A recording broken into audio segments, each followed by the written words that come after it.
guys, my name is Megha and in this video I am back with a new idiom which is pain in the neck. Pain in the neck. It means someone or something that is difficult or annoying. अगर कोई person या कोई चीज़ annoying हो यानी परेशान कर देने वाली हो तो हम इस idiom का यूज़ कर सकते हैं. Now let's see some examples. The first example is My little brother is a pain in the neck. मेरा छोटा भाई बहुत ही annoying है. The second example is This test is a pain in the neck.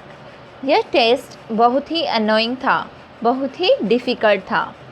Well, I hope you liked the video. If you liked the video, don't forget to subscribe to my channel for more videos like this one. Now make a sentence using this idiom and start using it in your daily conversation.